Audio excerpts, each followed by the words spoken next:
E vamos continuar o Renascimento Alemão? Voltei! Bom, agora nós vamos falar de outro artista alemão importantíssimo chamado Albrecht Dürer. Ele é alemão, obviamente, e ele é chamado o Leonardo do Norte. Adivinha por quê? Porque ele foi um curioso, um pesquisador, um estudioso, tanto quanto Leonardo da Vinci, apaixonado, escreveu tratados de estética, tratados técnicos. Ele era apaixonado particularmente pelas proporções do corpo humano. Então, é aquele que estuda, que pesquisa, que quer conhecer tudo, que quer entender tudo, todos os aspectos do universo. E a gente vê isso nos desenhos dele, que são sensacionais, né? Como que ele tem essa coisa do Leonardo, né? Do conhecimento. Do trabalho do Albrecht Dürer, eu vou focar muito na gravura, porque na história do homem, na história da arte, ele é importantíssimo nesse quesito. A gente deve muito a coisa gráfica, o design gráfico em geral, deve muito a ele, porque ele foi uma pessoa que fez crescer a coisa da gravura. A gravura, até Albrecht Dürer, era muito de contraste, que ficava só entre o preto e o branco. Bom, primeiro eu tenho que explicar para vocês o que é a gravura, né? Estou esquecendo disso. Bem, primeiro vamos falar sobre as gravuras, os tipos de gravura, ok?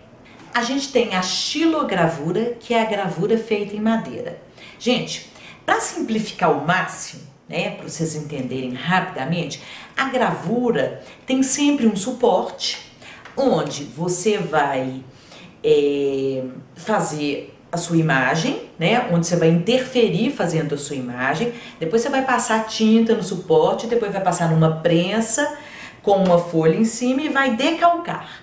Na verdade, a gravura é um decalque, simplificando ao máximo, ok? Só para vocês entenderem. Então, a xilogravura, o suporte é de madeira. É uma chapa de madeira, onde você, com ferramentas adequadas de xilogravura, buril, formão, você vai ferir a madeira e fazendo seu desenho. Na verdade, o que fica em relevo é o que vai pegar tinta, né? O que você furar não vai pegar tinta, o que ficar. Então, você tem que pensar que você vai ter o desenho em relevo. E aí você passa tinta com rolo, põe um papel, passa na prensa de gravura. Aí você tem.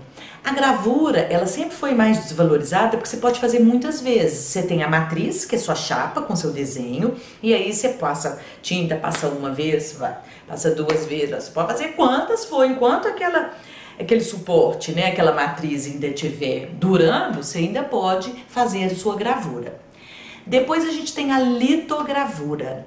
A litogravura, o suporte, a base é de pedra, é uma pedra em extinção e você interfere na pedra. Tem várias técnicas de litogravura, ou seja, mesma coisa, passa tinta, põe a folha, passa na prensa, decalcado. Vai lá e usa quantas vezes quiser. Nós temos a gravura em metal, que é uma chapa de metal, geralmente uma chapa de cobre, fininha, que você também vai ter várias técnicas de interferir, tá? Você pode fazer com ponta seca, que é riscando, desenhando, você pode também interferir com ácido, ou seja, mesmo processo. E tem a serigrafia, que é igualzinho um silkscreen, que você tem uma tela também, tipo de silkscreen, e põe a folha. Bom, eu acho a xilogravura, eu já fiz todas elas. Eu acho a xilogravura difícil porque você tem as ferramentas e na madeira, né, gente, quando você vai cavucar na madeira, sempre sai aquelas ferpazinhas, né, é muito difícil a precisão na madeira. O Albrecht Dürer conseguiu fazer xilogravuras, eu vou mostrar pra vocês que ela não. Ele não cavucou isso na madeira desse jeito e depois passou tinta e deu isso, não. Essa é inacreditável. E ele então aperfeiçoou a técnica da gravura e fez gravuras em metal também, chapas de cobre, que vocês não acreditam, que é uma coisa do outro mundo. O Albrecht Dürer, do Renascimento alemão, foi o que melhor, mas eu já falei que ele era o Leonardo do Norte, né? O que melhor absorveu o Renascimento, o que foi mais fiel ao Renascimento, ok? Em tudo o que quer dizer Renascimento. Bom, primeiro eu vou mostrar uma xilogravura dele, né, em madeira, lógico, de 1498, que é bacanérrima, é uma das mais famosas, que são os 4 cavaleiros do Apocalipse. Ele retrata os 4 cavaleiros que são do texto Apocalipse. Eles são a conquista, a guerra, a pestilência ou a fome e a morte. No texto do Apocalipse, a característica que mais distingue um cavaleiro do outro é a sua cor. O branco para a conquista, o vermelho para a guerra, o preto para a pestilência e ou a fome, e o pálido, a palidez, para a morte. E no texto do Apocalipse eles chegam armados, obviamente, né, os cavaleiros, e cada um com seu atributo. Um arco para a conquista, uma espada para a guerra, uma balança para a pestilência e um tridente para a morte. Na verdade, a morte, apesar de não estar especificamente com uma arma, o tridente desencadeia o inferno.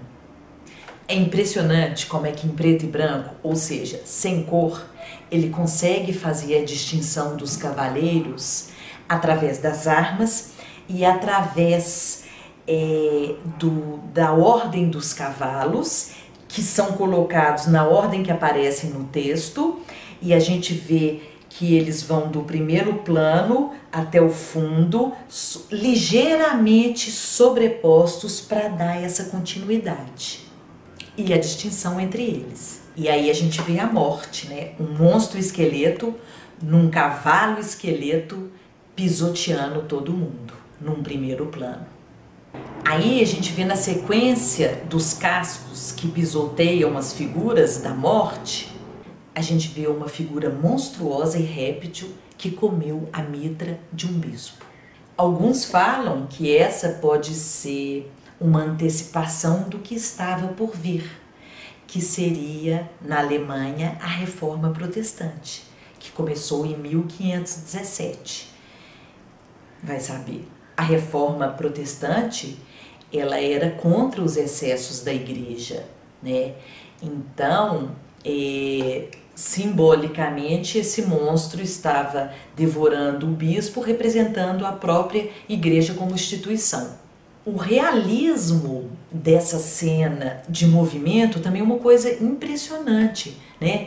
Quase que parece assim uma cena de faroeste, sabe? Aquela coisa de tão movimentada, você praticamente ouve os sons nessa cena, né? Você tem a noção absurda e absoluta do movimento, ao ponto de quase ouvir o barulho, né, da cavalgada, da correria dos cavalos. Uma outra gravura fabulosa do Albrecht Dürer é uma gravura em metal, é chamada Melancolia e é de 1514, né? Então o primeiro era 1498, esse já 1514.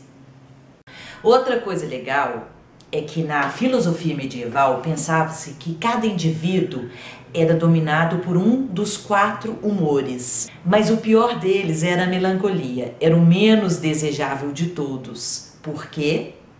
Porque era o mais propenso a se entregar à loucura. Já no pensamento renascentista, a melancolia, esse sentimento, era ligado a um gênio criativo.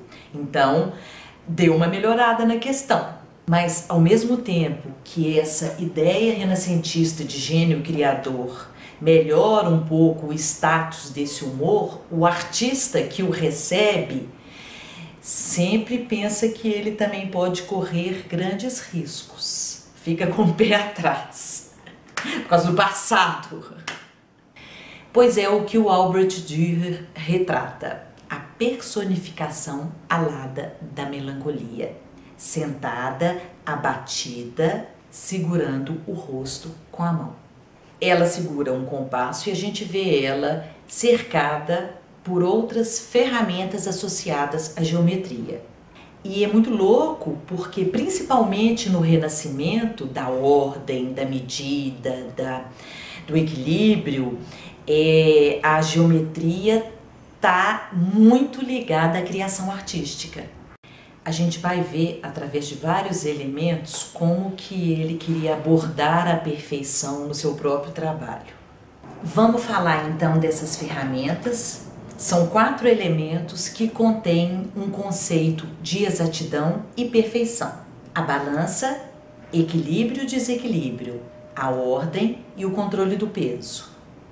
A ampulheta, a medida, controle, a ordem do tempo, o compasso, a ordem e o controle da medida. A esfera, a representação da perfeição em um sólido completo. Outra questão a ser analisada é aquele ponto de luz acima à esquerda, perto da flâmula escrita melancolia. A descoberta da perspectiva se deu durante o Renascimento, época em que essa obra foi feita. E aí a gente vê nesse ponto de luz um ponto de fuga que emite raios para todo lado e ele está lá quase como a luz no fim do túnel. Talvez representando uma mudança, porque essa obra ela ainda tem elementos que dialogam muito com o período gótico. Esse tema traz uma relação forte com o obscuro, com o negativo, com o sombrio, emotivo, com religiosidade, mas ao mesmo tempo ele dialoga com a razão, com a ciência, com a matemática, com esses elementos. Talvez como se ela fosse uma representação de uma passagem para um novo ciclo, para a mudança, que é traduzido através desse estado de melancolia, que é um estado que muitos de nós passamos para que possamos evoluir, passar por uma evolução. Bacana, né? Porque essa luz, ela é realmente representativa no contexto geral, né? E ela realmente contrasta também com o peso, com a melancolia, né? Com essa cara. A mulher alada da melancolia, ela tá com uma cara assim, né? O anjo também, gente. Presta atenção no anjo. A cara de preguiça. Agora, tem uma coisa doida nessa gravura. Tá vendo ali acima dela, do lado direito, um quadrado? Ele é chamado o quadrado mágico de Dürer. Por que ele é mágico? Vamos lá. A soma de todas as linhas é 34. A soma das colunas é 34. A soma dos 4 cantos é 34. A soma dos cantos centrais é 34. Tem 390 mil desenhos, possibilidades em que as somas serão 34. A data do quadro é 1514. Dürer colocou essa data na última fileira nos 2 quadrados centrais. Os números 1 e 4 do lado da data 1514 são os números relativos às iniciais do nome Albrecht Dürer. A1, D4. Eu acho que essa gravura, Melancolia, aliás, Melancolia 1, esqueci desse detalhe, pode representar um retrato espiritual de Dürer, né? Que é um homem cheio, como nós todos, cheios de conflitos e com essa questão do peso da Idade Média, né? Da religiosidade. Presta atenção que a reforma protestante está chegando na Alemanha, né? Ele é alemão e dizem que ele foi a favor, que ele foi a favor da reforma e lutou por ela, apesar de ter sido muito religioso. A reforma ela trouxe muitos conflitos para o homem religioso, né? E por um outro lado, o Renascimento também, né? Que é do pensamento, da razão. Então, para mim é um retrato, sim, espiritual da condição intelectual do Dürer, ok? Bom, agora, para variar, vou falar de uma pintura de Dürer, que é chamada Os Quatro Apóstolos. Foi feita entre 1523 e 1526. São 2 painéis. É uma pintura a óleo feita em madeira. Cada painel tem 2,15 metros por 76 centímetros. Quando a gente vê a pintura, a gente já vê claramente a questão renascentista no trabalho dele, né? O planejamento, o movimento real, né? A questão do claro-escuro, do volume. Esse quadro, gente, ele fez para doar para sua cidade natal, Nuremberg. Esse nome, esse título original, Quatro Apóstolos, é um nome enganador, já que apenas 3 dos 4 homens que ele representa são apóstolos: São João, São Pedro e São Paulo. São Marcos, apesar de ser um evangelista, foi apenas um discípulo do apóstolo Pedro. Os apóstolos são reconhecíveis pelos seus símbolos. São João Evangelista, um livro aberto; São Pedro, as chaves; São Marcos, um papiro; São Paulo, um livro fechado e uma espada. Eles estão associados a 4 temperamentos: São João, otimista; São Pedro, paciente; São Marcos, colérico; e São Paulo, melancólico. Esse quadro é considerado um quadro que descreve os princípios fundamentais do protestantismo. Bom, da esquerda para a direita, primeiro a gente tem São João, que é um dos santos prediletos de Martinho Lutero, aquele da Reforma Protestante. E São João está parado, bloqueando São Pedro, que carrega a chave da igreja. Ó, faz a relação aí. No outro lado, a gente vê São Marcos completamente bloqueado por São Paulo, que é o pai espiritual do protestantismo. Esse quadro, gente, ele é simples. E embora ele seja simples, esse quadro é simbólico o suficiente para mostrar para a gente como é que os santos da Igreja Católica foram levados, foram ensinados pelos principais santos da Reforma a seguir novos princípios para trazer a religião de volta a maneiras mais puras. Não aquelas que venderam indulgências e perdoaram pessoas através de pagamento. É o que a Reforma queria, que a igreja voltasse a ser o que ela foi, verdadeira, pura. Muito obrigada. Semana que vem, mais Renascimento Alemão. Curte, espalha notícia, fica comigo. Obrigada. Tchau.